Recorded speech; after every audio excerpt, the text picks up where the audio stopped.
Alright, I'm gonna start disassembling the whole turbo setup today. It's not gonna be like a day or two project. It'll probably be like, just due to time constraints and work and all that stuff, I'll probably do it. Plus I gotta wait for the new T3 flange to come in, and then I'll have to I have someone who does all my fabrication and all. They have to have it for a day or two in order to get everything welded the way I'm going to want it. I'll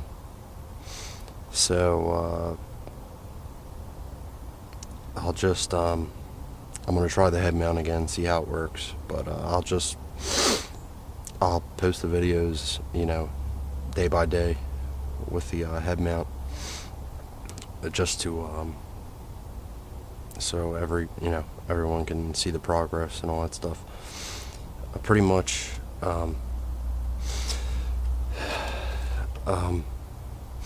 when I initially put this thing on, it was kind of rushed. I didn't want to go with the turbo this big, but I was running 23.5 pounds in the stock one with water meth, and pretty much the shaft just snapped and just dumped oil all down my downpipe, and it just looked like a house fire behind me the day that I blew the turbo. And I knew I wanted to get a little bit more power out of it, so I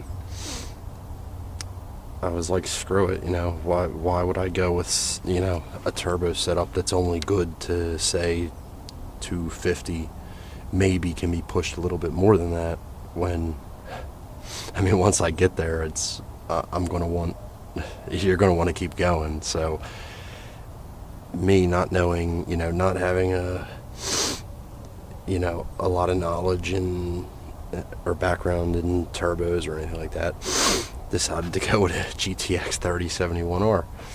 And I pretty much just got a list of everything I was going to need, the flanges to make it work. Ordered the manifold here from HEP, the downpipe from HEP, this intake from HEP. Basically, I got the whole HEP kit except the turbo, and then bought the 3071R. The only thing that I had to do to make it work was, I guess, destroy the downpipe, kinda. As you could see in the previous video, I have all, it's all patchy, and it just looks terrible, just because I was in a rush to get it done, and it wasn't meant to work with that turbo. So pretty much I just couldn't get the right angle to go under the oil pan, so I had to butcher that. And then this, I don't know if you guys how good you can see it, but this flange right here, I got this flange. It's a stainless steel flange, junk, by the way, off of dhgate.com. It's from China, and it has a 38mm 2-bolt wastegate flange on the front, and that's where this custom wastegate flange goes down to. Well, there's two two areas on either side of this flange up front where the wastegate bolts on, where the bolt holes are, that stick out. These two lower bolts on the turbo go in, and they're hitting where the bolts go in for the wastegate. So it's not like I can't get any clamping force on it. So I've removed the turbo a few days ago, just the turbo, just undid the bolts and some of the lines, just lifted it up, raised it up, just so I could see, if it was leaking, how bad of an exhaust leak it was. And it was a pretty massive exhaust leak. So pretty much I'm just going to be getting rid of that flange. I'm going to cut this T25 flange completely off the manifold right at the base, and then I'm going to cut this 44mm wastegate flange off at the base there also, and I'm going to weld, or I'm going to have about 2 or 3 inches of stainless pipe welded to that flange, and I'm probably going to have it welded right right to the manifold right here. Just weld it right on, and then there will be no gap, so the turbo will sit lower. I'll be able to get this frame piece hopefully from a junkyard for cheap, so it won't have to have all this shit cut out of it, die grinded out of it. And so yeah, I'm just gonna start disassembling it today. I'm gonna try and just pull the turbo off so I can get it bring it inside and do what I need to do with it. I want to clean it up, polish it up. The center housing here in the turbo started getting like rust specks on it because of when I die grinded all this, all the stuff and the particles going everywhere, and then, you know, all my trim's removed here, so when it rains and stuff, it's more exposed water, you know, moisture can get to it easier. So here it goes. I just gonna start disassembling stuff.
bum.